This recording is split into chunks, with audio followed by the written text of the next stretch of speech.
Maka kita mengatakan para sahabat semuanya sufi kalau begitu.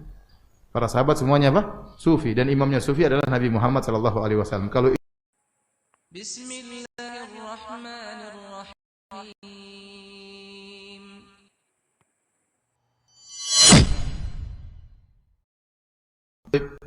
pertanyaan berikutnya, bagaimana pandangan Ustaz tentang firqah batiniyah sufi? Penjelasannya ya. Batiniyah ya, atau sufi ya. Kalimat sufi sendiri itu kalimat yang apa namanya? Tidak ada di zaman Nabi dan juga tidak ada di zaman para sahabat. Sehingga akhirnya kalimat sufi itu pun diperselisihkan karena sufi artinya nisbah. Nisbah kepada apa? Ada yang mengatakan nisbah kepada sufah karena para sahabat dulu tinggal di belakang Masjid Nabawi ya. Bukan dalam masjid tapi apa namanya? Mulhak atau tambahan bagian belakang, mereka tinggal di situ sehingga disifati dengan sufi. Tapi ini salah kata para ulama karena kalau maksudnya sufah harusnya sufi bukan sufi ya. Ada yang mengatakan nisbah sufi kepada suf yang terbuat dari orang-orang dahulu suka memakai baju dari kain wol dan mereka dikenal ibadah, ahli ibadah sehingga disebut dengan sufi. Yang jelas tidak ada pendapat yang kuat dan tegas tentang masalah ini dari mana asal muasal kata sufi. Tetapi kalimat sufi sendiri karena tidak ada definisi yang tegas dan banyak orang mengaku mereka sufi, maka kita lihat apa maksud Anda dengan perkataan sufi.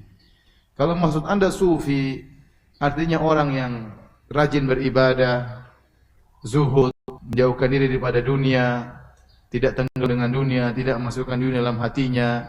Maka kita mengatakan para sahabat semuanya sufi kalau begitu. Sahabat semuanya apa? Sufi, dan imamnya sufi adalah Nabi Muhammad SAW. Kalau itu maksudnya, orang yang mendahulukan akhirat daripada dunia, maka itu sufi yang benar.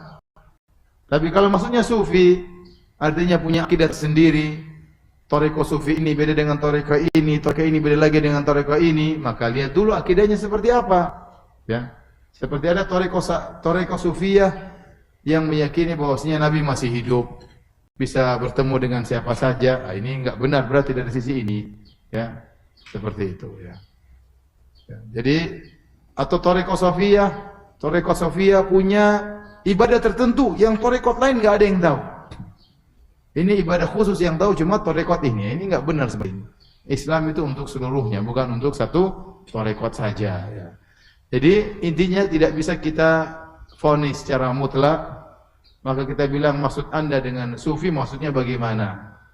Terus tarekat yang bagaimana akidahnya? Dengan jawaban seperti ini lebih selamat daripada kita bilang semua sufi sesat, ternyata ada maksud mereka sufi yang baik, sufi yang rajin beribadah, sufi yang rajin berzikir kepada Allah, maka itu sufi yang benar kalau begitu. Maka lebih baik kita jawab dengan tafsil maksud Anda sufi apa, terus bagaimana akidahnya, bagaimana ibadahnya, kita nilai per ibadah, kita nilai per akidah benar atau tidak, kita timbang di atas Al-Quran dan Sunnah Nabi Sallallahu Alaihi Wasallam. Wallahu ta'ala alam bisawab. Silakan subscribe